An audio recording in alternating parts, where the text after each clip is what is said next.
Hello, colleagues and fellow educators. I'm Marian Jacobson from LaGuardia Community College's Adult and Continuing Ed Division. I was delighted to produce these resources together with colleagues from Career Planning, Student Financial Services, and the Adult Basic Skills divisions. Financial health is one of the most important topics I've had the privilege to teach. I'm excited to share the basics of these videos and give you some highlights from the lessons to help you teach the concept of financial health. These are hugely important life skills and essential for all students who are planning for post-secondary education. I'm going to give you an overview of the 5 videos and the lesson plans that go with them. So the basic concept behind this unit is financial fitness, and being financially fit means understanding how money works and having enough to cover expenses and be resilient in the face of future life events. That concept gets introduced in Module 1, Financially Fit, and then each of the remaining 4 modules covers one of the 4 indicators of financial health: spending, saving, credit and borrowing, and planning. Each video offers practical money tips for students and real-life stories that are important to hear no matter where your students are in their financial journey, whether they're opening their first bank account, paying down debt, planning for college, or some combination of those phases. Each module includes a video podcast presentation and lesson plans for your students. So much of what we all learn about money comes from our upbringing. In Financially Fit 1, we start off with conversations about different attitudes towards money. Our first expert guest, Yolanda Rodriguez, talks about the value of hard work, having money set aside in an emergency fund, and she talks about being able to distinguish between needs and wants.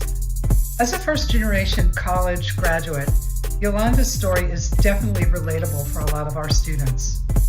Module 1 concludes with a quick self-assessment for students to reflect on their money habits and financial health. Research tells us that we're most likely to be successful when setting SMART goals, goals that are specific, measurable, achievable, realistic, and attainable in a timely fashion. One of these goals could be to save a certain amount of money each month or year, or to save long-term in an interest-bearing account, or just growing your money by leaving it alone. This module includes a SMART goal setting activity where students plan out specific action steps toward achieving that goal. In the next module, Module 2, the focus is spending money mindfully. Being able to budget your money carefully is super important. And in this video, Yolanda models her cautious approach to budgeting. We also show how automating bill payments takes some of the stress out of budgeting and removes the possibility of making a mistake or making a late payment. Video number 2 introduces the concept of a monthly spending allowance, where you set aside a monthly nugget or nut for bills and give yourself an allowance to spend or save.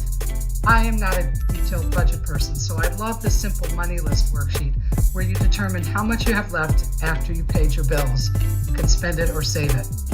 Be open to discussing different strategies for tracking spending and making sound decisions about how to spend your hard-earned money.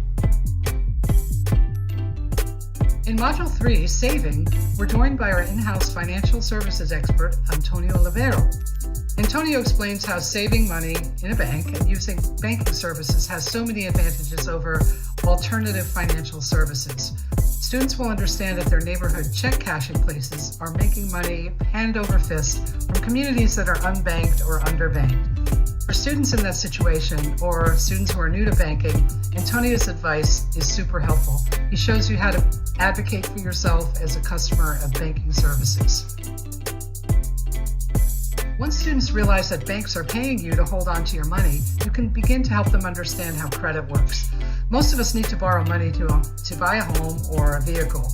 If we manage our money well and pay our bills on time, we're more likely to get approved for low-interest credit cards. And the lower the interest rate, the faster we can begin to pay off our debt. We introduced the concept of credit reporting and how to interpret your credit score, just the basics here. Other takeaways from this unit, there's good debt and bad debt. Stay away from the payday loans, which can get folks into deeper trouble. Borrowing money does not have to be scary if you take on a reasonable amount of debt that you can pay off in a timely way.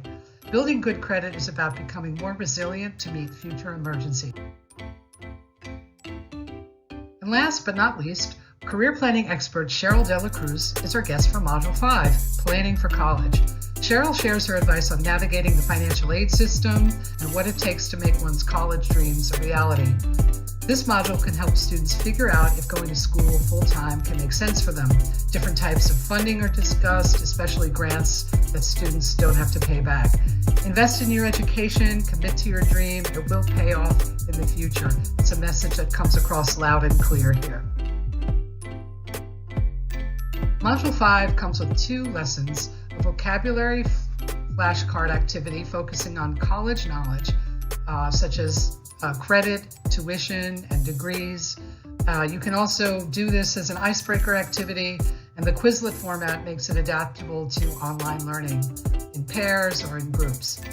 There's also a lesson on career exploration where students compare the value of certificates and degrees in health, business, or technology. Of course, you can easily adapt this to any field that interests your students. For many folks right now, in the middle of a health and economic crisis, the idea of saving for the future might seem intimidating. You'll likely need to be creative and sensitive to motivate students. In the planning module, Cheryl and I discussed the earning potential that comes with different levels of education. The message is clear that some college, even just a semester or a year, improves students' earning potential. And now the complete set of financially fit lessons for you to use with any group of students in any order that works for you with your syllabus and teaching style. And you can find them all in Google Doc format. Just to highlight a few that are quick, engaging, and mobile phone friendly, they're in blue. In Module 2, students find out about the costs of things like utilities, food, and entertainment in NYC. And it could easily be adapted into some kind of quiz show format.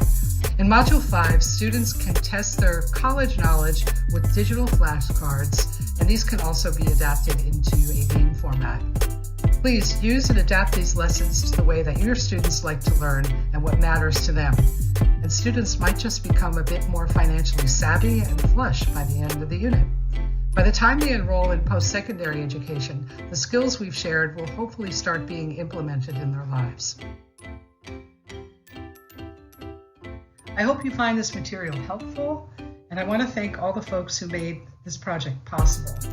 In each of the video podcasts, we share information about resources available to students who need assistance with food insecurity, financial aid, and a bunch of other services available at the college in person and virtually. A big shout out to LaGuardia Cares, supporting students right now during the COVID crisis. And thanks to all of you educators out there for all you do for students in these challenging times. Stay safe and healthy, everyone.